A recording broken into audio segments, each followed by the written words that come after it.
kung nandito sana siya, baka tapos na itong hearing na ito. Mr. Chair, Yes, go ahead. is this committee going to conduct another hearing next week? Yes, next week. I thought this is the last hearing, Mr. Chair. Yeah, kung nandito sana si Paquito Ochoa, could have decided to adjourn this hearing. Pero mahirap yung hanging tayo, Your Honor, kailangan humarap siya dito sa ating committee. Mr. Chair, may I know Yes. the circumstances why the presence of the former executive secretary is needed here? He was I'm not defending him because you know. because we are trying to establish here kung talagang totoo yung sinasabi ni Jonathan Morales. Well, Mr. Chair, as far as I'm concerned, these are all hearsay, and you cannot believe in all the alibis or the imagination of this particular resource person, Mr. President. Yes, thank Mr. you. Chair, don't get me wrong. I am in full support of the decision of the committee chair. And,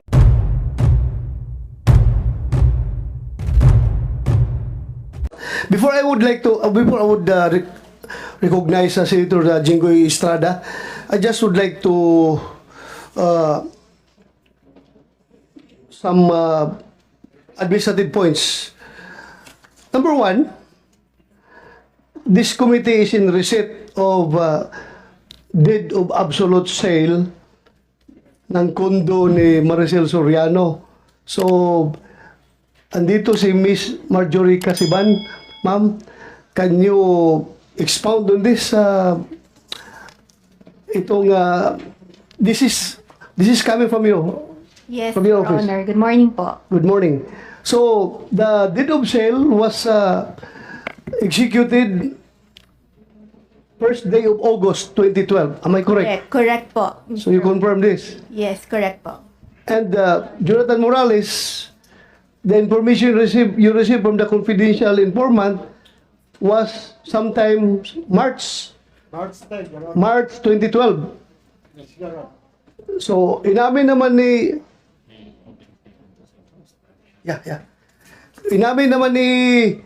Inamin naman ni Maricel na siya occupant ng building ngayon, but the informant went to you March 2012. Nabinta ang kondo August. August. August 1, 2012. So just for the record, And yung information na binigay niya sa iyo, I presume hindi yun nangyari on the day that he reported it to you. It should be happening before. Okay, thank you. And another point is that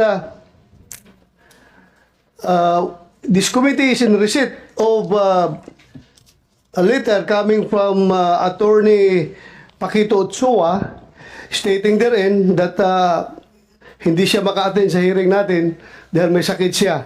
And meron siya kasama, may attached dito na medical certificate from St. Luke's Medical Center stating that COVID-19 PCR viral RNA detected, interpretation positive.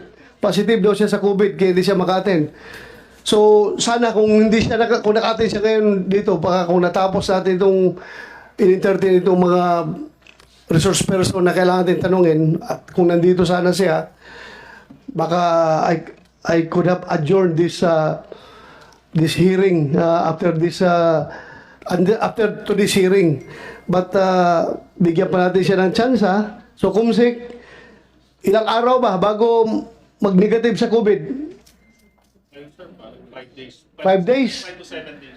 So, okay lang kung bigyan natin si Secretary Ochoa ng 1 week? DOH. Sino taga-DOH dito? Walang DOH. So, we will be giving Attorney Paquito Ochoa 1 week to recover from COVID. And we have already sent to him 2 invitation letters. So, by this time, you issue subpoena for his attendance before this committee. Kung hindi pa rin siya mag-attend, baka a warrant of arrest will be issued by the Senate kung hindi siya magpakita. Just for the record, dahil mahirap yung iniiwasan tayo. Well, you know, in-acknowledge natin, positive siya sa COVID, ha? Kaya bigyan natin siya ng another 1 week. Kung nandito sana siya, baka tapos na itong hearing na ito. Mr. Chair, Yes, go ahead. is this committee going to conduct another hearing next week? Yes, next week. I thought this is the last hearing, Mr. Chair. Yeah, kung nandito sana si Paquito Ochoa, I could have decided to adjourn this hearing. Pero mahirap yung hanging tayo, Your Honor. Kailangan humarap siya dito sa ating committee. Kaya para matapos natin dito. Yes, Mr. Chairman, Senator Tolentino. maybe ask Yusek Vasquez, may paraan ba another alternative, not in congressional hearings but in trials, court trials, take the deposition or what? Ano bang Actually, pwede mo i-suggest? Thank you for the opportunity to make a statement again, Your Honors. Actually, there are ways of facilitating testimony taking short of physical face-to-face. Yes, I know that. I know everything. But I want him to be present physically here. Gusto ko lang mahirap yung magtatanong tayo na wala siya doon sa harapan natin. Kaya nga, nag-volunteer yung iba na online daw sila mag-testify. But I don't allow that. As far as this committee is concerned, we do not allow online attendance. Kailangan nasa jurisdiction sila ng committee na ito before we can take their statements. So yun ang akin. Major Honor. Thank you. Mr. Chair, may I know Yes. the circumstances why the presence of the former executive secretary is needed here? He was I'm not defending him because Yeah. you know naman, he's the former executive secretary of President Aquino. yes, number one, he was mentioned in the deposition of Jonathan Morales that the operation was halted, was disapproved by former Deputy Director General for Operation Carlos Gadapan per orders of the then Executive Secretary Paquito Ochoa. So yun lang naman i-confirm natin sa kanya Yeah. para because we are trying to establish here kung talagang totoo yung sinasabi ni Jonathan Morales. Well, Mr. Chair, as far as I'm concerned, these are all hearsay, and you cannot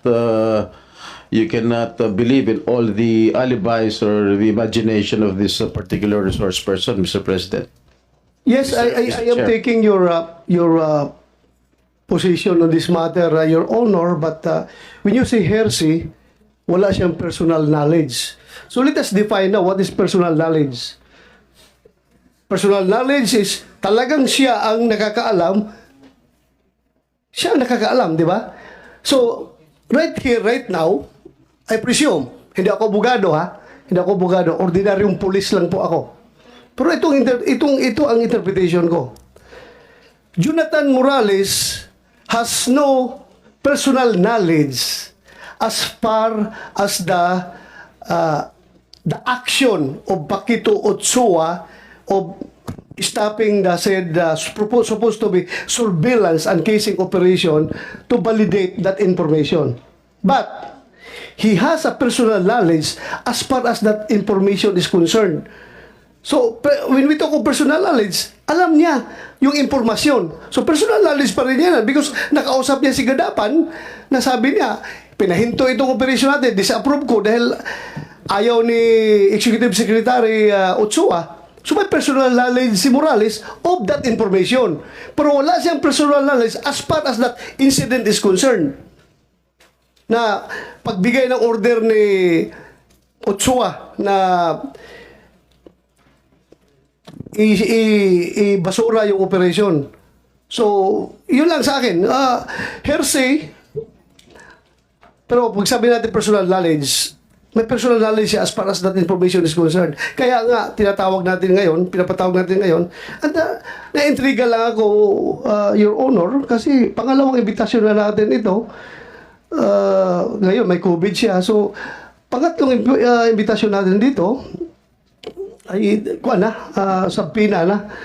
I don't think the Senate will question my actions as far as this hearing is concerned because kailangan ma-maintain natin yung credibility ng Senado na kapag tayo ini-snub ng ating mga resource person na very sensitive information na dapat makuha natin galing sa kanya, ay hahayaan na lang natin siya off the hook. So, that's the opinion of the chairman of this committee.